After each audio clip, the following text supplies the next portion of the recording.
খেতার গাঠি, no no, চলবে না, চলবে না। মানে ইলন মার্কসের মেয়ে বেলুন মার্কস ভুল করে বাংলাদেশে চলে আইছে। আপুমনি এই জিনিসটা কি জানো? এটা হচ্ছে হরলিক্সের একটা বাটা। এই হরলিক্সের বাটার মধ্যে হুইল পাউডার রাখছে আমার আম্মা জানে। এইটা তোমার বিভিন্ন জায়গায় ঢুকাইয়ে টয়লেটের ব্রাশ দিয়ে ওয়াশ করিয়ে দেবো। মানে অন্য অন্য কেন বরিশালের পোলাপান কি বিয়ে সাক্ষাৎ করে না? তোমার মতন বরিশালের পোলা বিয়ে হবে?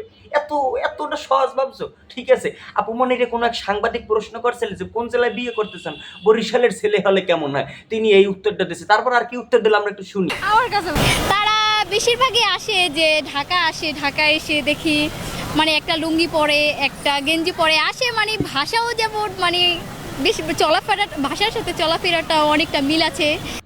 আপুমনি বলতে আছে যে ঢাকায় আসে, তারপর আইসে লুঙ্গি পরে, আবার একটা গেঞ্জি পরে। তো আপুমনিরে আমি বলতে চাই, ছেলেরা কি লুঙ্গি পরবে না? ছেলেরা কি আপনাদের মতন প্লাজুয়ার শাড়ি পরবে?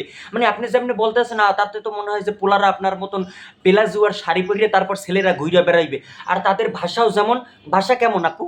কারণ প্রত্যেকেরই তো আলাদা আলাদা নিজস্ব ভাষা রয়েছে, প্রত্যেকেরই তো নিজস্ব মাতৃভাষা রয়েছে। তো মাতৃভাষার বাইরে তো কেউ কথা বলে না। তো তারপরও তো সবাই যার যার মাতৃভাষায় কথা বলে। ঢাকা, সিলেট, সবাই চট্টগ্রাম, সবাই তো সবার মাতৃভাষায় কথা বলে। এটা লইয়ে তো কেউ কোনো ট্রোল করি না আমরা বরিশালীরা। তো আপনার এতই সমস্যা, আপনি যে ভাষায় কথা বলেন এটাও তো আপনার মাতৃভাষা। মানে আমি এত শুক্রুদ্ধ হেঁকছেন, বরিশালীরা পোলাপান আপনারা এটা দিয়ে ধুইবে এই ভিডিওটা যদি দেখে, ঠিক আছে? তো কপাল ভালো মনে হয় যে দেখে না। মানে বরিশালীরা পোলাপান আপনার মতন আপু করেও না, বুঝছেন আপু? হ্যাঁ হ্যাঁ, এই ভিডিওটা যদি আপনার সামনে দেয়, আপনারা আমার মতন বরিশালীরা করেও না আর করবেও না।